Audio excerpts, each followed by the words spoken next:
Assalamualaikum warahmatullahi wabarakatuh. Apa kabar sahabat MTS 5?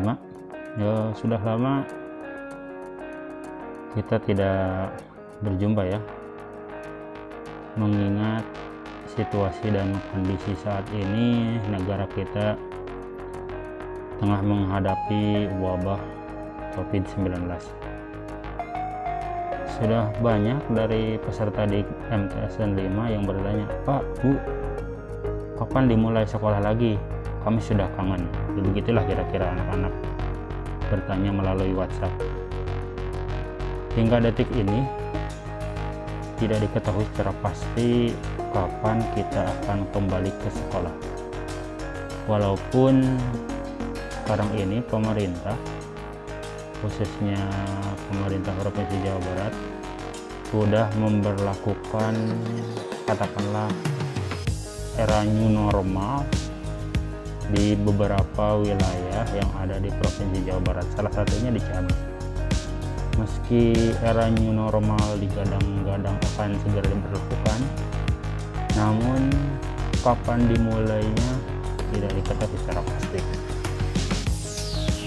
Beberapa waktu lalu masjid sudah mulai dibuka kembali, meskipun dalam pelaksanaan ibadahnya menerapkan protokol kesehatan menghadapi COVID-19.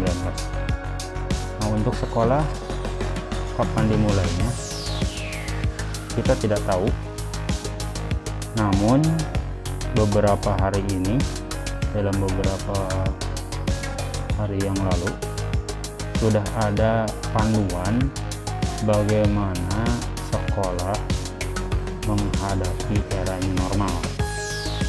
Jadi akan seperti apa proses pembelajaran di sekolah ketika era new normal nanti diberlakukan.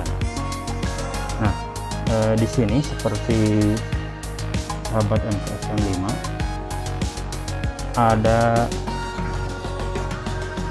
file berupa PDF.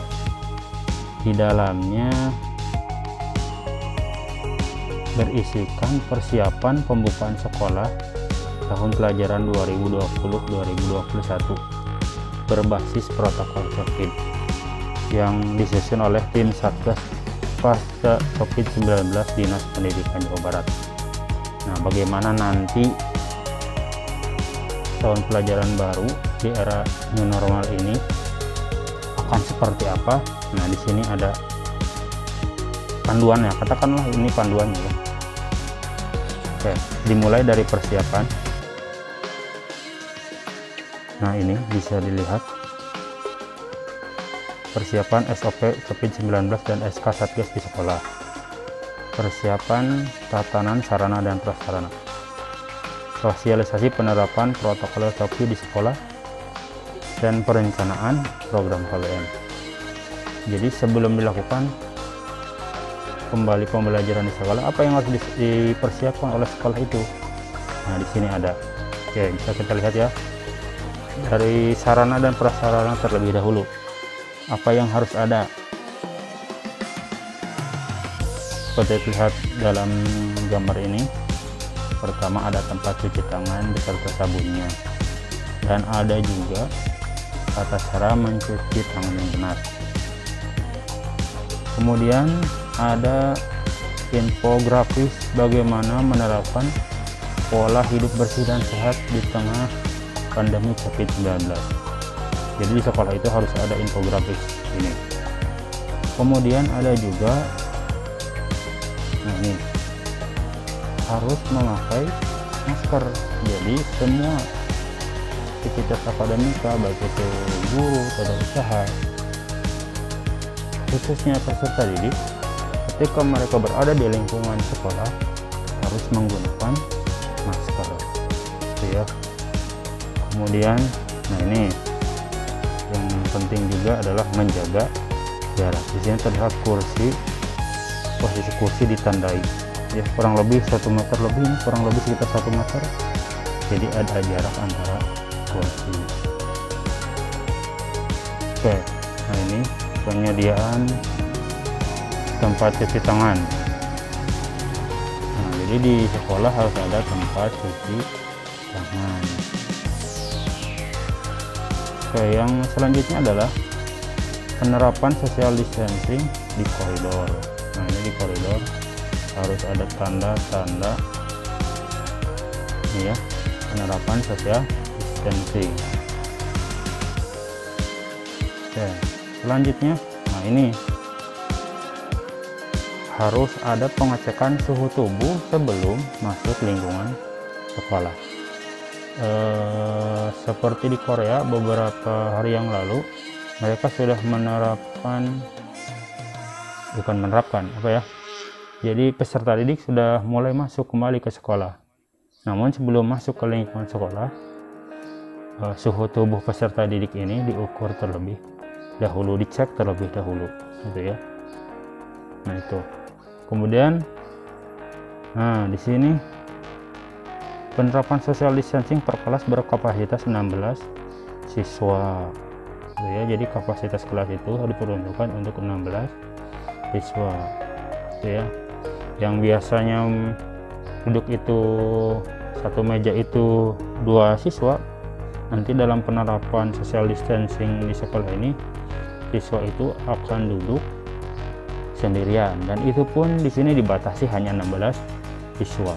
Mungkin siswa lainnya nanti, jadi bisa jadi satu rombel itu dibuat 2 kelas. Misalnya di MTS 5 itu 7A satu kelas, nanti bisa mungkin dibuat siswa 7A itu dibuat 2 kelas, gitu ya. Oke, itu bagaimana penerapannya ini. Nah, sosialisasi penerapan protokol COVID di sekolah ini pertama bisa melalui video conference ke seluruh guru dan tata usaha, gitu ya. Yang kedua, melalui video di YouTube dan media sosial.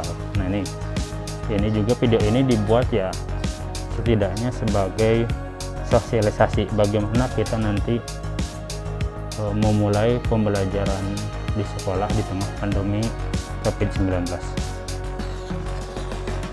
Oke, bagaimana protokoler COVID-19 di sekolah? Yang pertama, memakai masker. Nah, ini pakai masker ke sekolah. Di sini disebutkan aturan ini harus tersosialisasikan ke siswa dan orang tua. Nanti mungkin bisa disosialisasikan menggunakan sosial media.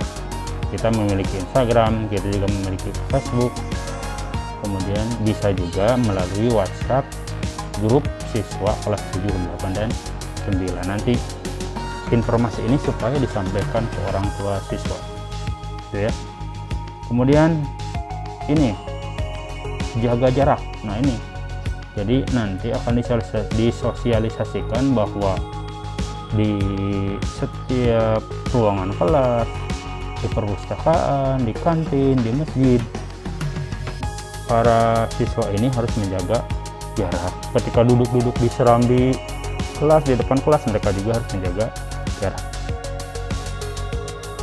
Kemudian yang tak kalah pentingnya di sini adalah selalu cuci tangan. Di MTS 5 alhamdulillah sarana untuk cuci tangan sudah dipersiapkan. Jadi siswa bisa sebelum memulai aktivitas atau sesudah itu bisa langsung cuci tangan. Alangkah lebih baiknya di sini membawa hand sanitizer ya. Nah, itu protokol COVID-19 di sekolah. Selanjutnya, ini membawa peralatan sholat sendiri, gitu ya. Kemudian membersihkan kursi dan meja sebelum dan sesudah dipakai. Kemudian membawa bekal dari rumah. Nah, itu ya protokol COVID-19 berikutnya. Lalu bagaimana dengan proses kegiatan belajar mengajar? Di sini secara umum ada 2 jenis KBM-nya. Pertama, tatap muka. Ya, tatap muka itu ya di dalam kelas. Kemudian yang kedua adalah pembelajaran daring, yaitu bisa melalui video conference atau melalui WhatsApp, gitu ya, atau medsos lainnya. Jadi tugas bisa di-share kepada siswa itu melalui video conference, melalui WhatsApp atau sosial media, gitu ya. Nah, di sini catatannya Bagi guru, melaksanakan PBM tetap berada di sekolah, baik online maupun tatap muka.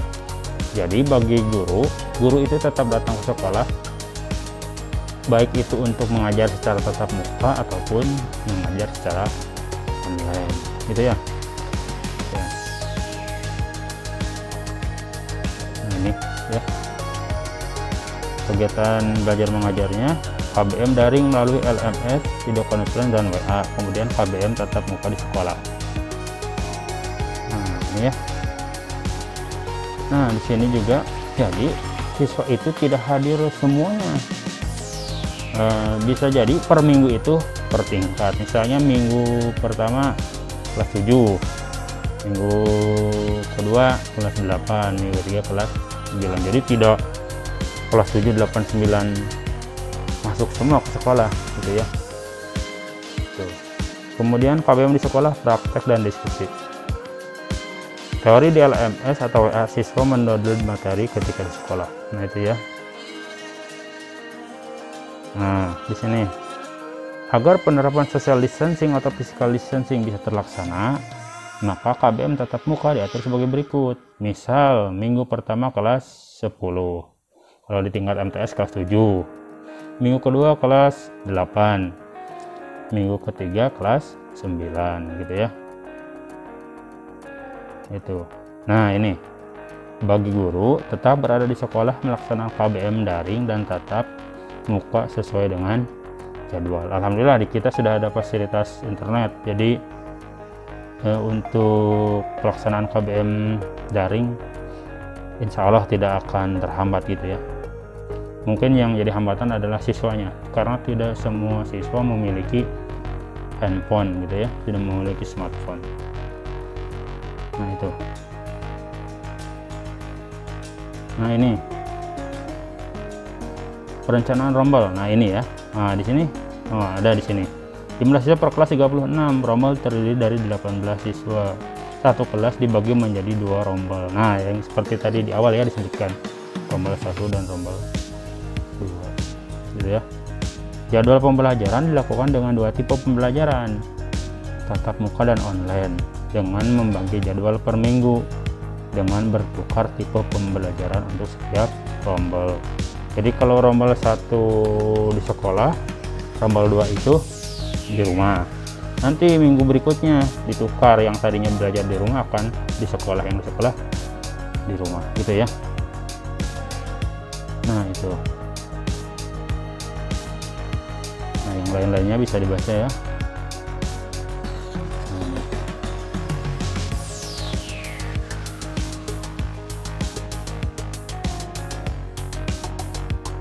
Nah, itu ya. Ini adalah panduan ya. Ya bisa mungkin dikatakan panduan nanti jika jika tahun pelajaran 2021 dimulai ya. Nah, itu ya. Ya mudah-mudahan wabah ini segera berlalu ya. Jadi kita bisa memulai pembelajaran di sekolah ya dengan normal, gitu ya. Dengan normal. Sudah beberapa bulan ya kita terganggu ya kegiatan, ya semua kegiatan termasuk pembelajaran ya. Nah, ini ya. Nah, gitu ya. Ya ini mungkin ya gambaran atau panduan lah, gitu ya, bagaimana nanti pembelajaran di era new normal, gitu ya. Ya itu saja ya. Mudah-mudahan video ini bermanfaat. Jangan lupa dukung terus channel MTS 5 Ciamis dengan cara like, share, dan subscribe.